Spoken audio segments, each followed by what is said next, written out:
with Cox Communication. Student, go ahead. Hi, my name is Mark Trost, and I'm a senior at Burke High School. I know that we have put tough restrictions on things such as car emissions, but what regulations do we put on manufacturers and their pollution here in the U.S.? That's a good question. We need to make sure that industry is also reducing greenhouse gas emissions. A lot of industry, like cement production, produces a lot of carbon dioxide. And so looking at ways in which to capture the greenhouse gas emissions that come from industries such as cement, and also looking at ways in which industries that use large quantities of electricity can improve the efficiency of their operations and can switch over to using lower carbon sources of electricity, that will do a lot to reduce emissions from the industrial sector. Next up is Ecorse, Michigan, on our line for Democrats. Hi. Hi. The global warming thing is going to always grab you. You're going to have to get these people. A lot of these people think that oxygen is made by the air. So you're going to have to break it down to them. What about the rise in asthma, autism? You know, what about just clean water? Your fish is poisoned. They dump this oil by hundreds of gallons into the ocean. What is it doing to our environment? And what good is health care if every time you go outside, that's secondhand smoke? I live a couple of blocks from U.S. Steel over here, and it's just a mess. So, yeah, the global warming, that's global warming, but let's knock this off one at a time, one issue at a time.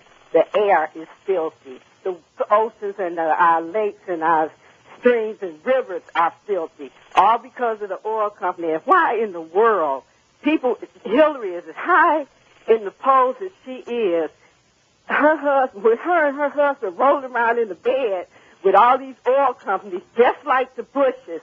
It's beyond me. Thanks, ma'am. We're going to leave it there.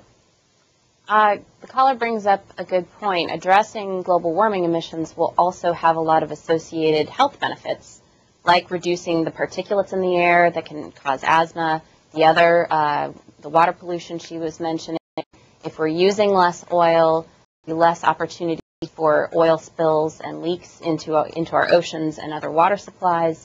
So by addressing global warming, we will be able to address a lot of these other health concerns. In a speech that we referred to earlier by Senator Kerry on U.S. policy on climate change at the Center for American Progress yesterday, he said we should be putting billions of dollars into developing real clean coal on an industrial scale. Scientists today are working to capture and sequestration technology that can collect all the carbon emissions from a coal plant and gasify and bury them safely underground. This is a technology that is close to being ready for massive deployment. This technology would capture the CO2 that comes from coal-fired power plants and then put it underground in safe geologic storage. We already use this technology to a certain degree for enhanced oil recovery in some oil fields, using the CO2 to actually help push the oil out of these oil fields. So the Center for American Progress, in our Capturing the Energy Opportunity plan that we discussed earlier, comes up with a series of recommendations to, if we're going to move forward with continuing to use coal as a power source in this country, and it provides a lot of power for us right now, we need to make sure that there are emission performance standards for all new coal facilities that employ the best available control technology, like this carbon capture and sequestration, to make sure that we're not adding to the problem by pumping lots of more CO2 into the atmosphere by building new coal plants. Next up, Hightstown, New Jersey, on our line for Independence. Hi, how are you? Hello? Yeah, go ahead. All right, it's a three-part question, and I appreciate this debate. The first part is, how much does it cost to produce a gallon of ethanol? Second part is, what is the effect of creating nickel batteries for your electric cars? What does that have? What's the effect on the environment for producing them? Which I think is great, but I'd like to hear your opinion. Thank you. Thank you for your question. In terms of how much it costs to produce a gallon of ethanol, I'm afraid I don't have that figure at the top of my head. In terms of the environmental effects of producing batteries for plug-in electric hybrid vehicles, just as producing batteries for other electronics, computers, a lot of the instruments that we use on a daily basis in this culture. We need to pay attention to the heavy metals that are part of this battery construction. We need to make sure that when batteries' lives are over, we recycle them properly so that the heavy metals don't get into the environment and contaminate the soil and water.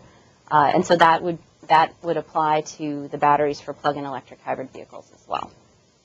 Our next call comes from another student on the CSPAN Campaign 2008 bus at Burke High School in Omaha, Nebraska. Go ahead. Hi, my name is Jacqueline Saperstein-Hansen. I'm a senior at Burke High. My question is, have the countries that are participating in the Kyoto Accord made a significant amount of progress in the fight against global warming, or have their efforts been in vain? And if the U.S. were a part of it, would there have been a significant difference in the global warming issue?